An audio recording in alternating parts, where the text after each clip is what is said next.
لا إله إلا الله لا إله إلا الله نحمده ونصلي على رسوله الكريم أما بعد فأعوذ بالله من الشيطان الرجيم بسم الله الرحمن الرحيم ويوم يعز الظالم على يديه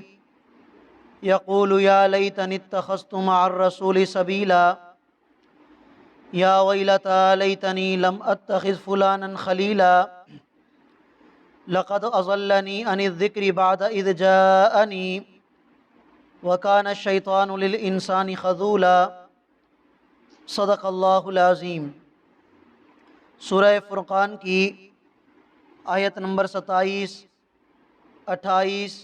اور 29 آپ حضرات کے سامنے تلاوت کی ہیں۔ آیات کریمہ کا ترجمہ یہ ہے، اللہ رب العالمین ارشاد فرما رہے ہیں کہ اس دن کا تذکرہ سنو کہ جس دن ظالم نافرمان اپنے ہاتھوں کو کاٹے گا اور کہے گا ہائے کاش میں اللہ کے پیغمبر کے بتائے ہوئے راستے پر زندگی گزار لیتا، یا ویلتا ہائے میری بربادی میں فلاں شخص کو دوست نہ بناتا، یقیناً اس نے مجھے اللہ کے قرآن سے دور کر دیا، بعد اذ جاءنی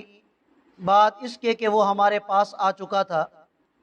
وکان الشیطان للانسان خذولا اور شیطان کا تو کام ہی انسان کو ذلیل کرنا ہے۔ ان آیات کریمہ میں اللہ رب العالمین نے ایک خاص واقعے کی طرف اشارہ فرمایا ہے، جسے آپ شان نزول سے بھی تعبیر کر سکتے ہیں کہ یہ آیات کریمہ ایک خاص واقعے کے تحت نازل ہوئی، اور وہ واقعہ کچھ یوں تھا کہ مکہ کے جو مشرک سردار تھے ان میں ایک نام عقبہ کا آتا ہے، اور عقبہ کی یہ عادت تھی کہ جب یہ دور دراز کا سفر کر کے اپنے شہر میں واپس آتا تو مکہ کے جو معزز لوگ ہوتے یہ ان کی دعوت کیا کرتا تھا، تو نبی کریم صلی اللہ علیہ وسلم سے بھی اس کی ملاقات ہوتی تھی، آپ علیہ السلام کو بھی دعوت دی جاتی تھی۔ تو حسب معمول اس نے ایک دفعہ دعوت کی، نبی کریم صلی اللہ علیہ وسلم اس دعوت میں تشریف لائے اور عقبہ نے آپ علیہ السلام کو کھانا پیش کیا، تو آپ علیہ السلام نے ارشاد فرمایا کہ عقبہ میں تمہاری یہ دعوت اور تمہارا یہ کھانا اس وقت تک نہیں کھاؤں گا جب تک تم اس بات کی گواہی نہ دے دو کہ اللہ کے سوا کوئی معبود نہیں اور میں اللہ کا سچا رسول ہوں۔ تو عقبہ نے اسی وقت کلمہ طیبہ کا اقرار کر لیا، تو آپ علیہ السلام نے اپنے وعدے کے مطابق عقبہ کا وہ کھانا کھا لیا۔ عقبہ کا ایک دوست تھا ابی بن خلف، اس کو جب پتہ چلا کہ میرا دوست مسلمان ہو گیا ہے تو وہ بڑا غصے ہوا اور آ کر اپنے دوست سے کہنے لگا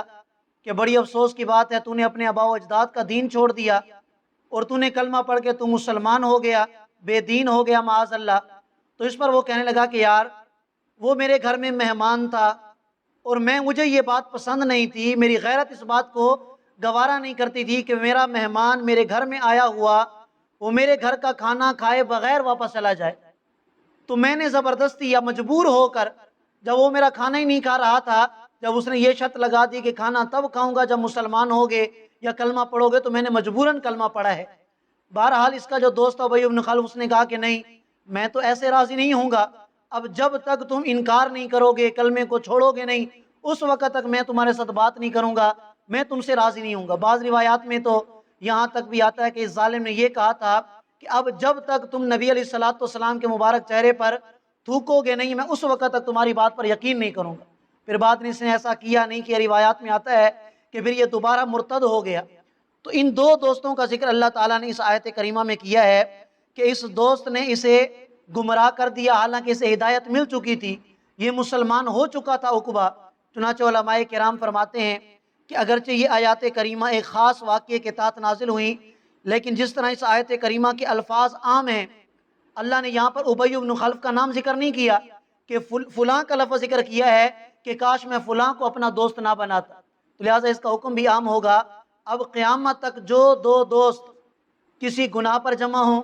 خلاف شرع کام پر جمع ہوں، یا کسی گناہ کے کام پر ایک دوسرے کا تعاون کریں، تو کل کو قیامت کے دن یہ دونوں دوست اپنی اپنی دوستی پر روئیں گے اور اس بات پر افسوس کریں گے کہ آئے کاش میں نے اس کو اپنا دوست کیوں بنا لیا تھا، کسی نیک آدمی کو اپنا دوست بنا لیتا۔ چنانچہ حضرت ابو سعید خدری رضی اللہ تعالیٰ عنہ سے روایت ہے، وہ فرماتے ہیں کہ نبی کریم صلی اللہ علیہ وسلم نے ارشاد فرمایا لا تصاحب الا مؤمنا، کہ ہمیشہ مسلمان کو اپنا دوست بناؤ، غیر مسلم کو اپنا دوست مت بناؤ۔ اور آگے ارشاد فرمایا ولا یأکل مالک الا تقی، اور تمہارا مال بطور دوستی کے صرف نیک آدمی اور متقی آدمی کھائیں، غیر متقی کو دوست بھی نہ بناؤ اور غیر متقی تمہارا مال بھی نہ کھائے، بطور دوستی کے تمہارا مال نیک لوگ کھائیں۔ حضرت ابو ہریرہ رضی اللہ تعالیٰ عنہ سے روایت ہے، فرماتے ہیں اللہ کے نبی نے ارشاد فرمایا المرء علی دین خلیلہ، کہ انسان عادتاً اپنے دوست کے طریقہ کار پر چلتا ہے،